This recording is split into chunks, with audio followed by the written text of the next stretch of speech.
always takes so long when you're waiting, Is it a big one? No, it's just because I had to reboot, so we thought we had jumped it over to hers this morning, but when you're waiting, it always goes slower.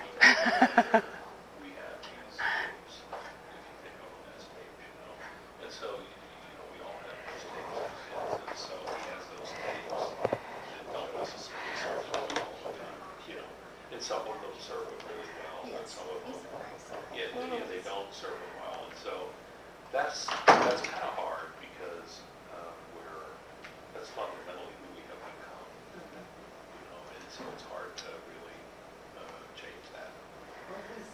Come on. Church, he's on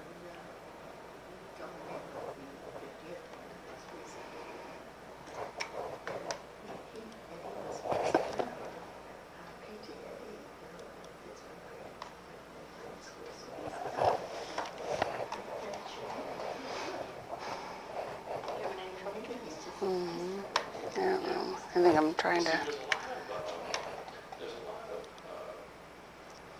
lot of us from that generation who have a lot of bad thoughts in our minds, and so we're always critical of ourselves. Yeah. Well, I think it's part of that generation we can enjoy it.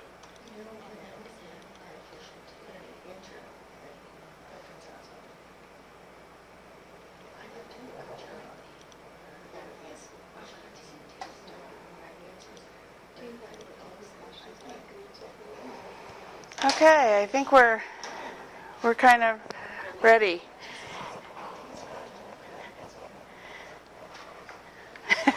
That's okay. We're going to finally got the computer going. We'll get started here. So some of the stuff that I'm going to talk about is going to kind of relate back to what Judy and Stephen both talked about. So you probably already know the answer to this question. Does anybody know what the greatest productivity tool is that we have? Mind. Mm-hmm. Exactly. So it is our mind. Our mind is what drives us to do whatever we're going to do. It's the fuel behind the force. It really is going to make a difference. So we're going to talk a little bit more about mindset. Judy's talked about that, and Stephen's talked about that this morning. So our way of thinking can create either good or bad outcomes. So it's going to take us either way. So however we think, we can go that way. So it's really about changing your thinking, changing the way you're going to go. So I thought it was quite interesting when Judy had brought this part up. So I really believe that there are 4 things we have control over. Okay? One thing is our time. We can choose to use it. We can choose how we use it. We all have the same amount of time, and it's how we spend that time that makes the difference.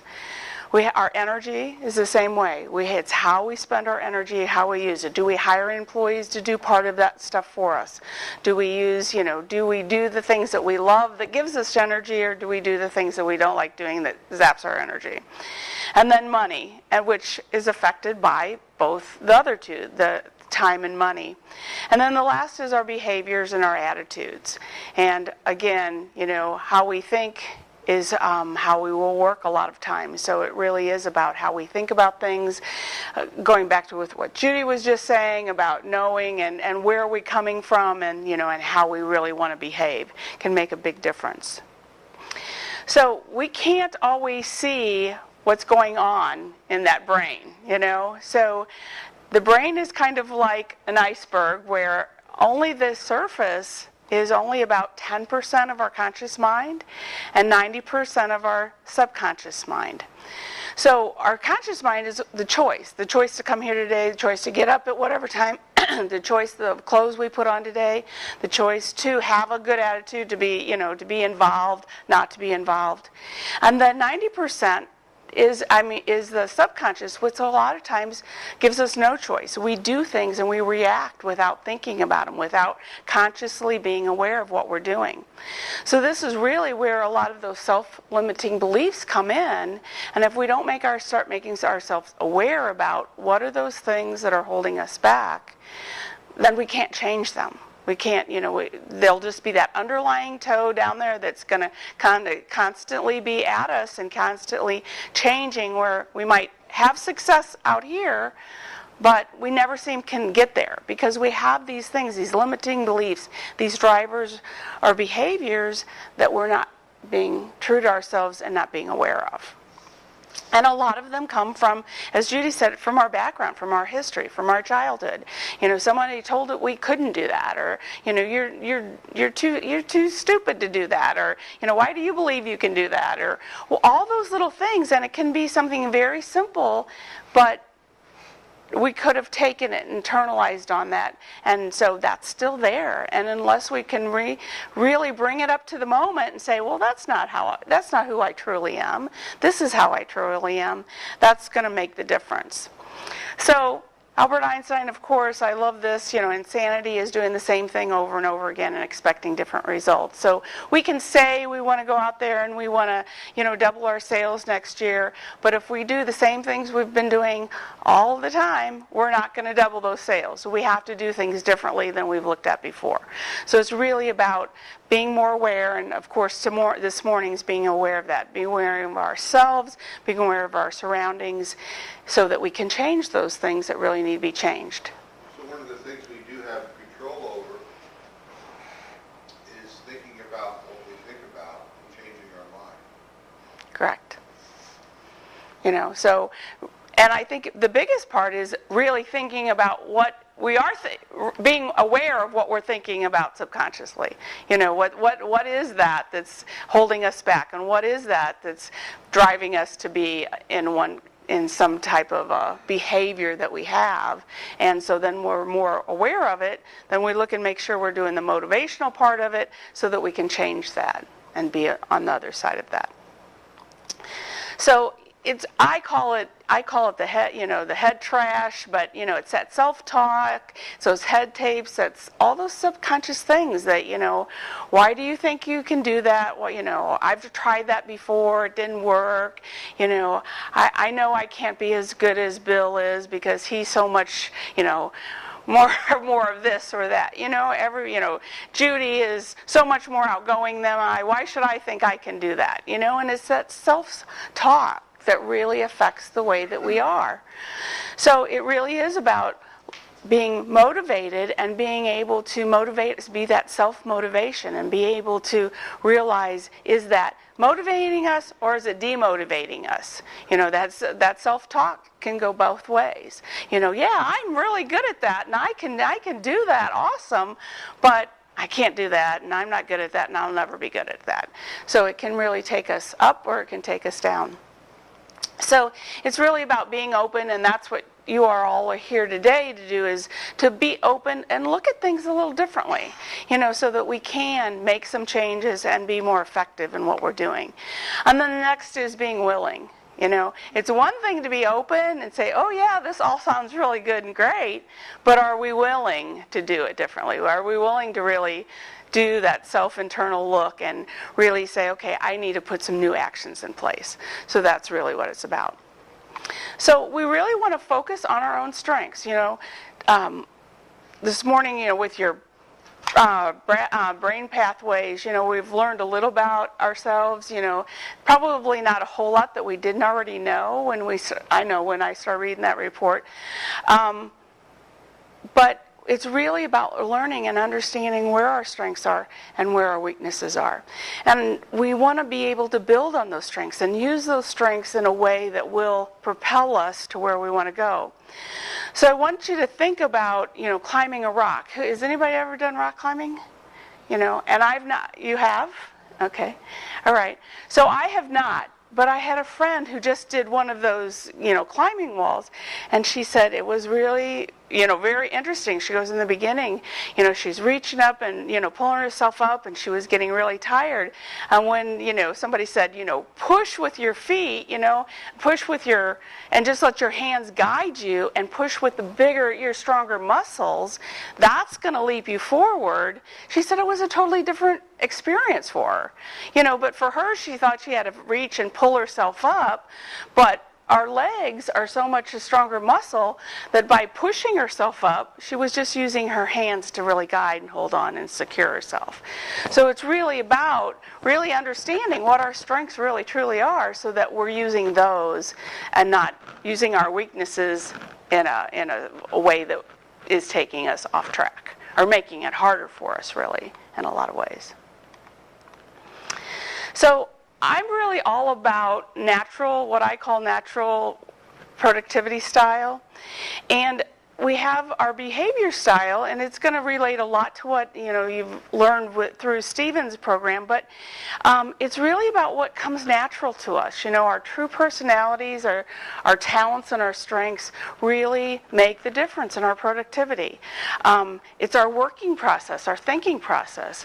And we've already seen this morning how different we all are in the way that we do things. And it's really important to understand that the truer we are to ourselves, the less stress we have in our life. Because when we are thinking about who's watching us or what I should do, what I need to be doing versus what's naturally for me, that's where the stress builds. And that's where. So then you wind up being what I call your adaptive style.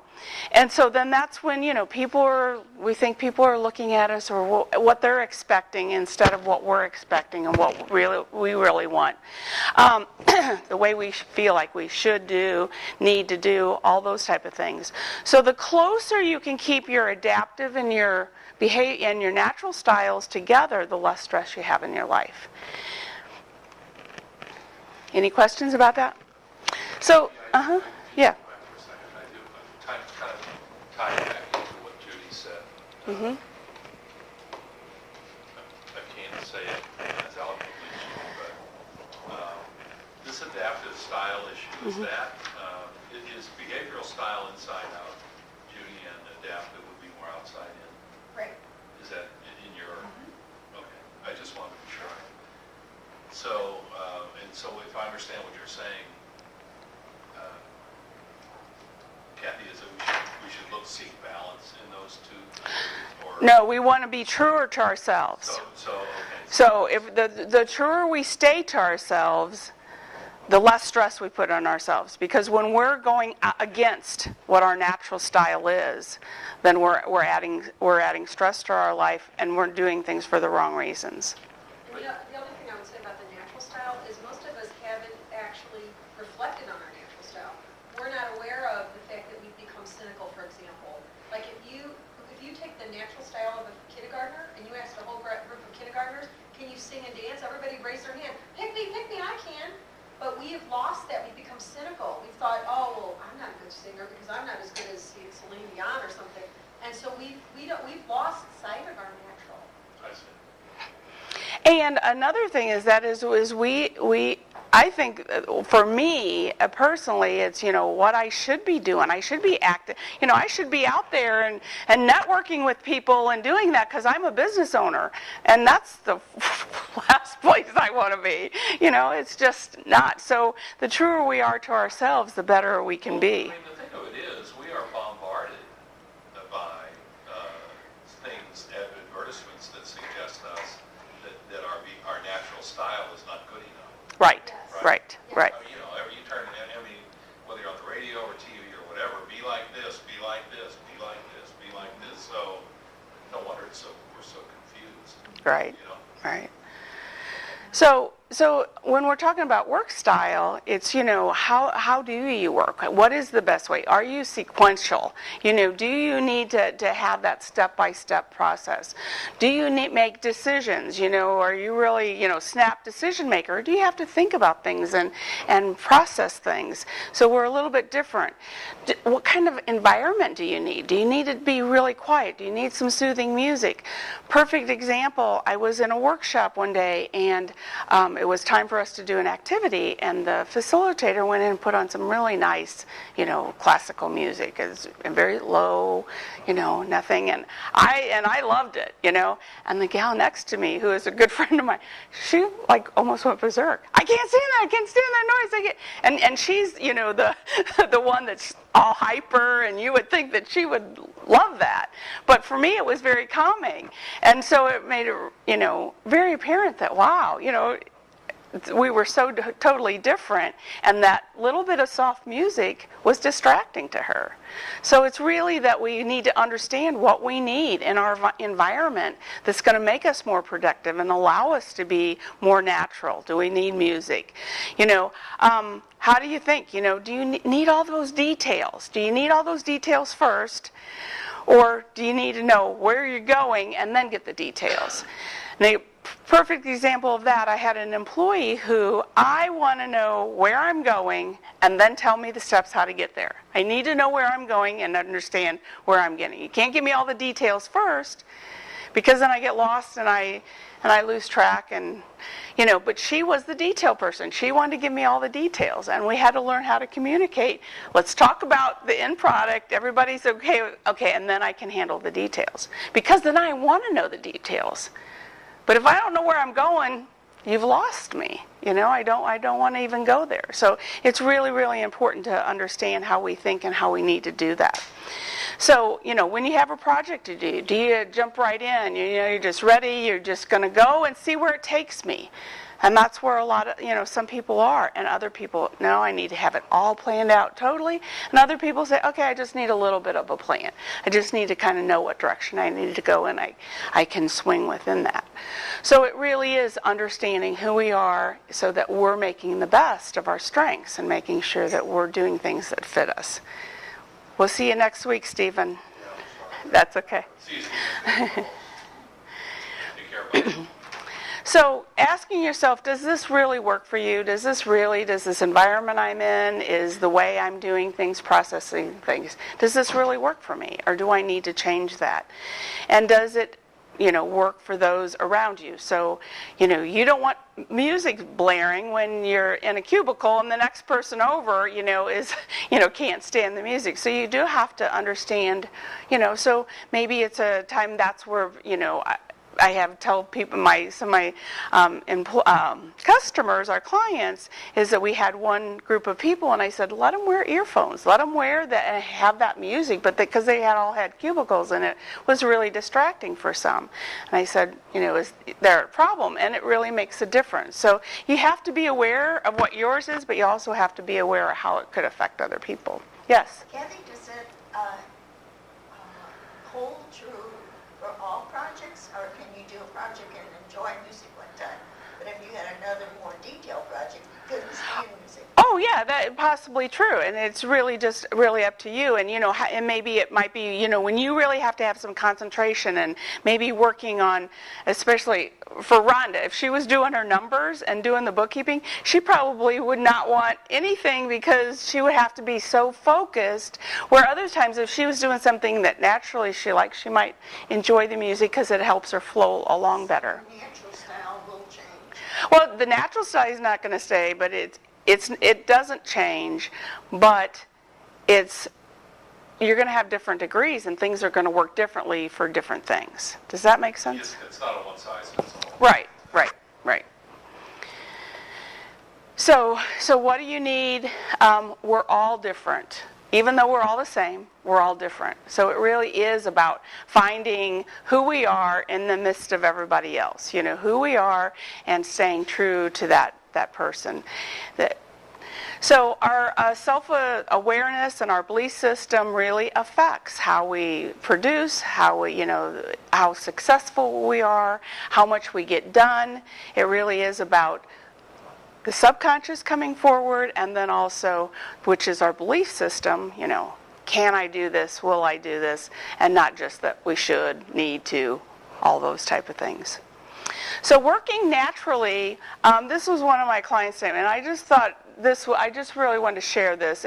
He said working naturally, because we went through a process of helping him do that, he just realized that he became proactive versus reactive. He was always reacting to all of his environment. But when he started working naturally, he was proactive, because then he knew what he needed to prevent him to go into a situation that he was then having to react. So it was kind of, for him, it was able to. And he was able to enjoy, life a whole lot more. So one of your bonuses is another assessment. You already took one for Stephen, but I'm going to also send you a link for an assessment. And then we won't do it in class, but I'll do it with each one of you individually, and it's basically going to help you to understand your natural style. And then we'll just have that discussion over the phone and talk about that. And then, definitely we can share about it. And probably as we go forward, it'll come up in the classes. But so that I'll send you the link to that tonight or tomorrow. Okay? So are you up for a challenge? So I'm going to ask you to do something, and I'm not saying this is, you have to do this, but I'm going to tell you I'm going to take on the challenge myself, because I've not done this in a long time. But I think as we go forward in the next 6 or 5 weeks, this is going to be very beneficial in helping you trying to get yourself better on track if you are having a problem with time or trying to get the right things done. And that's to do a time study. So it's really, I will also, in my link, I'll send you a link for the electronic copy, but I also have the hard copy here, just so you guys can see it. So you can take one or two of them, and basically what you're going to do is you're going to really look at your actions during your day, your work day. What am I doing? And I'm working with a client. How long is it taking me? Am I doing administrative stuff? Am I doing social media? How much time am I spending in different areas? And the biggest one is the very bottom, the last column. Is this leading to more money, or is it not leading to money?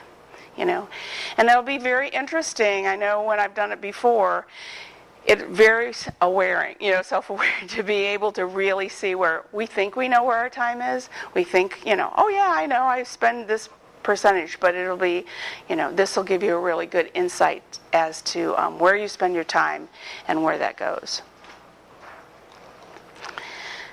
So we increase our productivity is directly related to the gap between our ability and our willingness.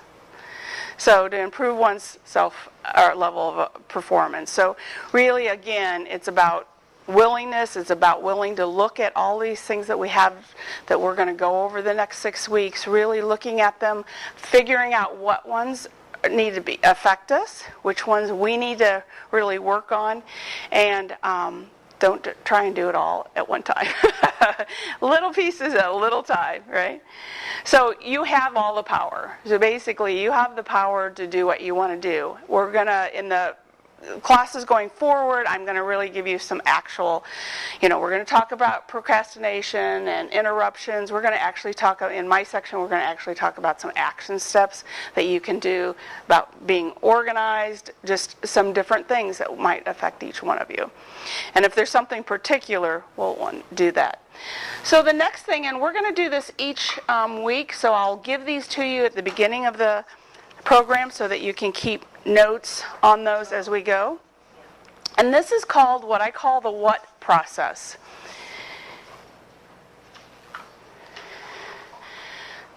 So it's all about really looking at, you're going to hear things that we're going to talk about, and you're going to go, yeah, wow, yeah, I do that, and I do that very well. So what can I do more of? So it's really about what can I do more of? If I'm really strong and not going into that I need, I want, I should, mode, am I really, taking care of myself on that side? I want to do more of that. Or is it something that you're doing well in and you just need to tweak it and improve on that area? And then the third area is, what do I need to stop doing? And as we talk in the next, few weeks, you're going to have those type of things. And then the last is, what do I need to start doing? So then the last part of it is, didn't mean to go. Last. slide. So, and then what am I going to start doing? And then the bottom section is some action plans. So I'd like for you to just take a couple minutes and write down, at least in the bottom, maybe one or two things, if it's reviewing your brain pathway, if it's reviewing, some of the stuff that Judy gave you. What are those just couple things that you're going to commit to between this week and next week that you're willing to do? So you want us to do that?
Okay. So another thing that I'd like you to just keep in the back of your mind is when you're looking at the different areas of your life and what you're doing and where you really want to go. And like Judy said, I really want to be specific on what I'd like to get out of the next 6 weeks. So I want you to kind of start trying to be more aware of those self-talk, those head tapes, that head trash that might be coming up for you as you're trying to proceed, or what might have come up for you in the past. Because I think that's the area you really want, for me, that you really want to say, okay, recognize it, and then, turn it around. And we really don't have a lot of time to go into this, but one of the things that I work on a lot with people is what I call affirmations, not affirmations. So a great way, when you do find one of those head tapes that you have, is to turn it into a positive as if it's happened, but ask yourself why. So why am I so much better at keeping my office organized? Why am I so, as if it's happened, but ask yourself the question why. Because what that does is it takes your brain and starts trying to look through what you've done in the past and why, and what has caused you to be able to get there. And it's all of a sudden you're going to see things just opening up for you that had never opened up before. They've always been there maybe, or it's just appeared, but you're going to start seeing things a little bit differently. So, yeah. Right. And I'll tell you something that's even really easy to make it happen. It's really simple. But if I misplace something, which, you've all been there. All of it, you just had it, just a second ago. It was there. And I've got to the point where I'll say, why is it so easy for me to find that? Or, why do I remember where I put that? And then I'll say it a couple times, and then I'll let it go. I won't try and deal with it. And within, a few minutes, I'm going to it's going to be right back in front of me, or I'm going to say, oh, I walked downstairs. I remember. I went down there and got it. And things just that simple have made an effect. I really had gotten, most of you kind of know what happened with me this summer, but I really kind of got out of the business mode and all that type of stuff, and I really stopped doing a lot of the affirmations I was doing around my business. So one of the ones that I do, it's pretty long, but I've taken some and then created one long one out of it. So why is it so easy for me to attract great paying clients? And at first it was just, why is it so easy for me to attract clients? And then I realized I wanted them to pay me, you know, and then I thought, well, I don't want just to have good paying clients. I want to make sure I get something, that they're getting something. So why do I, attract such great paying clients that I give value and service to, and do what make a lot of money doing what I love. Make a good living doing what I love. So that was kind of built out about 4 or 5 of them. So I would just kind of write down some of those things. And when we have our conversation individually, over your natural productivity style, we'll have more time and we can go into that if you guys want to build some around that. Okay? All right, so just briefly, I know we're running behind, but we'll just kind of go through, and anybody want to share what they kind of got out of today, what they see going forward, or one of the action steps. You want to start, Marilyn? Yeah, accountability. I need to start making myself more accountable for my business and in my personal life. Okay. So I'll just use affirmations around this, okay? So one of the things you can say is, why am I so accountable for my actions or my business? And why is it, And I like to add easy where I can, because I want it to be easy whatever I'm doing. So why is it so easy for me to be accountable for myself and my business? Marilyn, Joanne and I were talking earlier, kind of the same generational thinking. I think we probably fall into the same.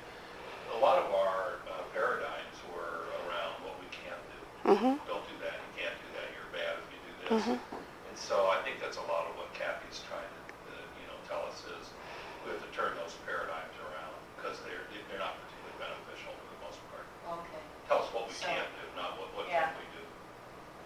So I need to take a different look and start asking myself. Well, and when you're really trying, when you need to go do something, you really, to take your business further, and you really want to do it, but you just can't get there, stop and think about what might be holding you back. Did somebody tell you could never do that, or that, And again, you're not good enough? for the word I need, because Mm-hmm. I need feels very big to me. 'Cause Mm-hmm. I want to be more accountable.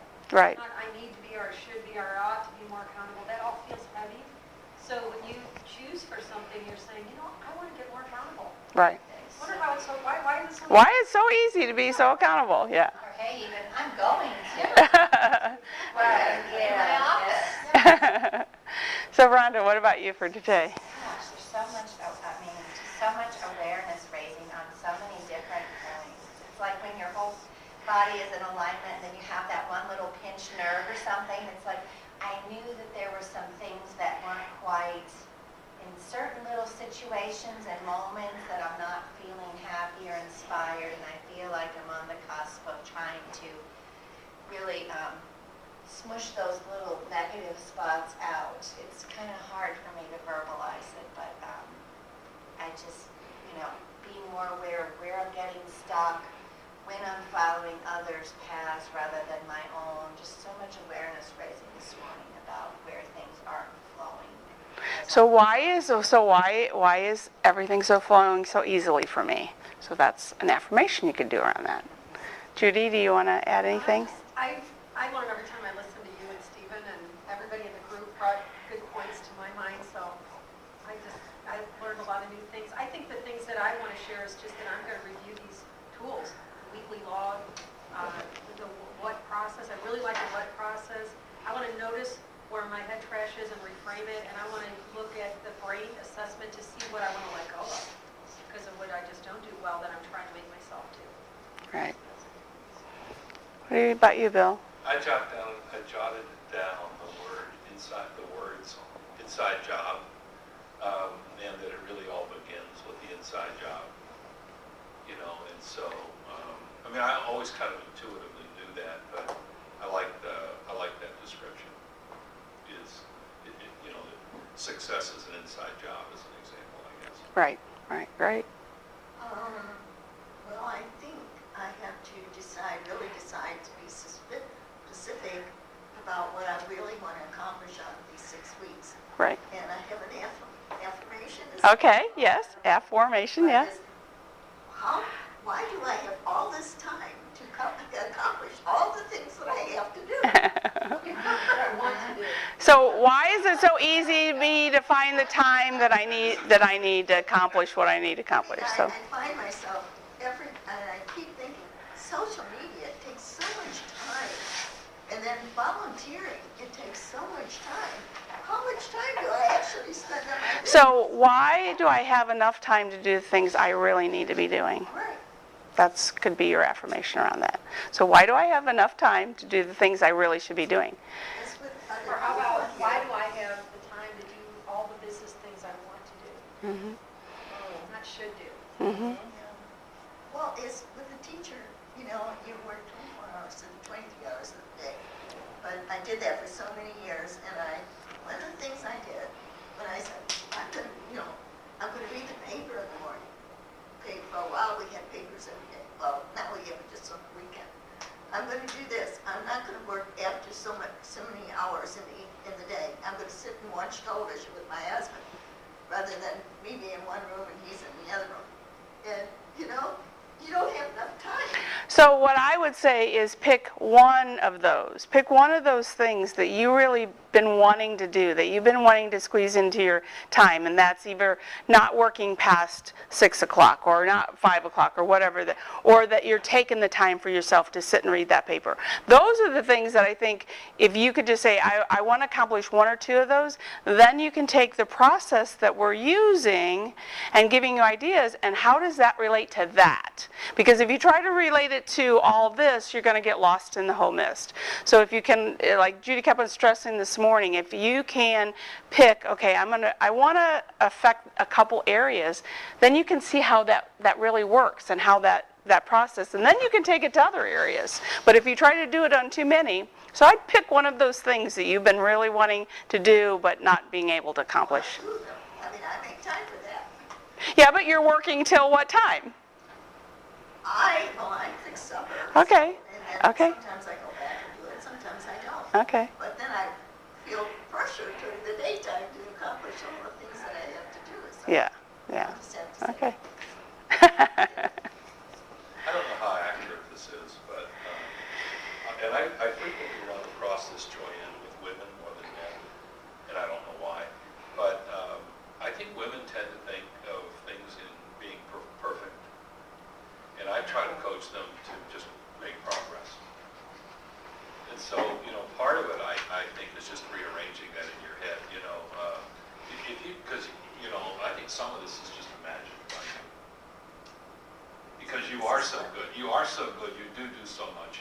You do accomplish so much. I just think you have this incredibly high expectation for yourself that may not be achievable. Well, and sometimes we don't celebrate, like Judy's saying, we don't celebrate and really look about what we got done. We always look about what we didn't get done. And I always tell my clients that look at the achievements through the day, and it might not have been anything you wanted to accomplish today, but look at and recognize what you did versus what you didn't do. And Bill, I'd have to agree with you. And when I talk about perfectionism, I said you don't want to be a perfectionist, you want to be a master. And for a master to do anything every day, that master's level is different. So you just do the best you can do today, and it's better done than perfect. I say to people, sometimes your best is not killing anybody or killing yourself. It's your best. I feel as though in a home office, and we do have, as you all know, we do have so many interruptions during that day. And I think, I should have started in my home office, but I had to at that particular time because of my mom. But, I think, well, maybe if I worked home, I would concentrate better, But I seem to get done what I need to get done, what I have to get done, but it's pressure. Right, it's still a need and a have to. So what I choose to get done today. This is what I'm choosing to get done today. Yeah. So, well, thank you for all being part of this, and I look forward to the next few weeks. So. And we will be starting on time next week. If you're not here, that's fine. We're just going to start without you. So we don't have to keep everybody late. Oh, no, you weren't the only one. So.